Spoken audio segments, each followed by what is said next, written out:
আসসালামু আলাইকুম।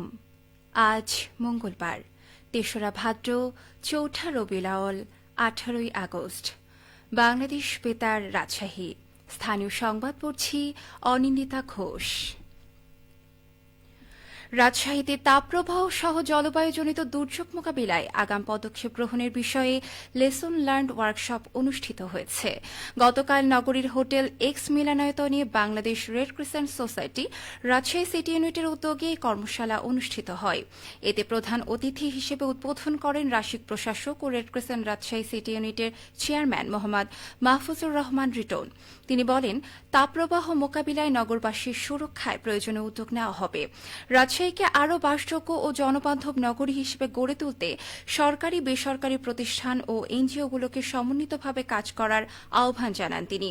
সভায় স্থায়ী কুলিং সেন্টার, যাত্রী ছাউনি, নগর সবুজায়ন এবং তাপপ্রবাহ মোকাবিলায় সমন্বিত উদ্যোগের ওপর গুরুত্বারোপ করা হয়। এ সময় রেড ক্রিসেন্টের মানবিক কার্যক্রমের সহযোগিতা অব্যাহত রাখার আশ্বাস দেন রাশিক প্রশাসক। শিক্ষার গুণগত মান নিশ্চিত করতে সরকার বদ্ধপরিকর বলে মন্তব্য করেছেন বগুড়া জেলা পরিষদের প্রশাসক AKM আহসানুল তৈয়ব জাকির।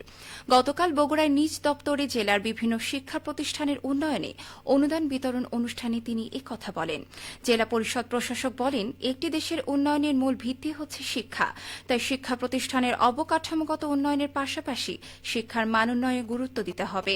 শিক্ষার্থীরা যাতে উপযুক্ত পরিবেশে পড়াশোনা করতে পারে সে বিষয়ে সংশ্লিষ্টদের দায়িত্বশীল ভূমিকা পালন করতে হবে। দেশের উন্নয়নে নারীদের জনসম্পৃক্ততা বৃদ্ধির লক্ষ্যে জেলা তথ্য অফিসের আয়োজনে নাটোরে উন্মুক্ত বৈঠক অনুষ্ঠিত হয়েছে। গতকাল নলডাঙ্গা উপজেলার বাঁশিলা মধ্যপাড়া গ্রামে এই বৈঠক অনুষ্ঠিত হয়। বৈঠকে অনলাইনে সংযুক্ত হয়ে প্রধান অতিথির বক্তব্য প্রদান করেন গণযোগাযোগ অধিদপ্তরের উপপরিচালক ফাহিমা জাহান। বৈঠকে বর্তমান সরকারের নির্বাচনী ইশতেহার বাস্তবায়ন সহ ডেঙ্গু প্রতিরোধ, হাম প্রতিরোধ, বাল্যবিবাহ, মাদক নিয়ন্ত্রণ, গুজব ও অপপ্রচার ইত্যাদি ইস্যুতে আলোচনা ও মতবিনিময় করা হয়। সরকারি কর্মসম্পাদন পরিবীক্ষণ কর্মপরিকল্পনার আওতায় প্রচার কার্যক্রম বাস্তবায়নের লক্ষ্যে আয়োজিত বৈঠকে সভাপতিত্ব করেন সহকারী জেলা তথ্য অফিসার রেজওয়ান মোর্শেদ। বৈঠকে বিভিন্ন পেশার শতাধিক নারী অংশগ্রহণ করেন। চাঁপাইনবাবগঞ্জের শিবগঞ্জ উপজেলায় নদী ভাঙনে ক্ষতিগ্রস্ত ২৬৫ পরিবারের মধ্যে সরকারি সহায়তার চাল বিতরণ করা হয়েছে। গতকাল উপজেলা প্রশাসনের উদ্যোগে ও জেলা দুর্যোগ ব্যবস্থাপনা বিভাগের সহায়তায় ক্ষতিগ্রস্ত প্রত্যেক পরিবারকে ৩০ কেজি করে চাল বিতরণ করা হয়। হাসানপুর লক্ষ্মীপুর পাকা উচ্চ বিদ্যালয় মাঠে প্রধান অতিথি হিসেবে এই চাল বিতরণ কার্যক্রমের উদ্বোধন করেন চাঁপাইনবাবগঞ্জের জেলা প্রশাসক আবু সালেহ মোহাম্মদ মুসা জঙ্গি।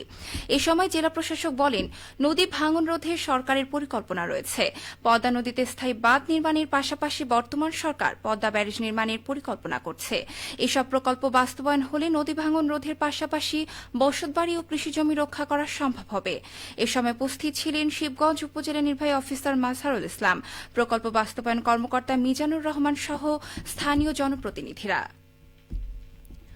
প্রধানমন্ত্রী তারেক রহমান ঘোষিত ৫ বছরে ২৫ কোটি বৃক্ষরোপণ কর্মসূচির অংশ হিসেবে বগুড়ার আদমদীঘিতে শিক্ষার্থীদের মাঝে ফলজ, বনজ ও ঔষধি গাছের চারা বিতরণ করা হয়েছে। গতকাল উপজেলার শাওইল দ্বিমুখী উচ্চ বিদ্যালয় চত্বরে নসরতপুর ইউনিয়ন যুবদলের উদ্যোগে এই কর্মসূচি অনুষ্ঠিত হয়। জেলা যুবদলের সভাপতি জাহাঙ্গীর আলম ও সাধারণ সম্পাদক আবু হাসানের নির্দেশনায় আয়োজিত অনুষ্ঠানে শিক্ষার্থী ও স্থানীয়দের মাঝে বিভিন্ন প্রজাতির গাছের চারা বিতরণ করা হয়। নসরতপুর ইউনিয়ন যুবদলের যুগ্ম আহ্বায়ক নজরুল ইসলামের সভাপতিত্বে আলোচনা সভায় প্রধান অতিথি ছিলেন নসরতপুর ইউনিয়ন পরিষদের চেয়ারম্যান ও শাওইল দ্বিমুখী উচ্চ বিদ্যালয়ের সভাপতি গোলাম মোস্তফা মণ্ডল। প্রধান বক্তা ছিলেন উপজেলা যুবদলের আহ্বায়ক মিনহাজুল ইসলাম মিনহাজ। বগুড়া শহরের রাজাবাজারে একটি ব্যবসা প্রতিষ্ঠানে অভিযান চালিয়ে ৩৩০ কেজি নিষিদ্ধ পলিথিন জব্দ করেছে পরিবেশ অধিদপ্তর। এ সময় প্রতিষ্ঠানটিকে ১০,০০০ টাকা জরিমানা করা হয়।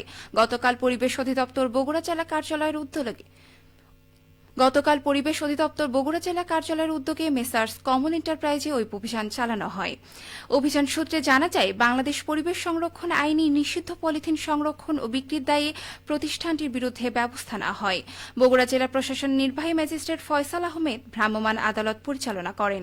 অভিযানে প্রসিকিউশন প্রদান করেন পরিবেশ অধিদপ্তরের পরিদর্শক মাহমুদুল হাসান।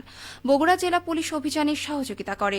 পরিবেশ অধিদপ্তরের কর্মকর্তারা জানান, পরিবেশের জন্য ক্ষতিকর নিষিদ্ধ পলিথিনের ব্যবহার ও বিক্রি বন্ধে এ ধরনের অভিযান অব্যাহত থাকবে। সবশেষে আবহাওয়া। আজ সকাল ৬টায় রাজশাহীতে তাপমাত্রা ছিল ২৭ ডিগ্রি সেলসিয়াস। এ সময় বাতাসে আর্দ্রতার পরিমাণ ছিল ৯১%। রাজশাহী ও পার্শ্ববর্তী এলাকায় আজ সূর্যোদয় হয়েছে ভোর ৫টা ৪০ এবং সূর্যাস্ত সন্ধে ৬টা ৩৬। সংবাদ শেষ হল। আমাদের পরবর্তী স্থানীয় সংবাদ দুপুর ১২টা ১০।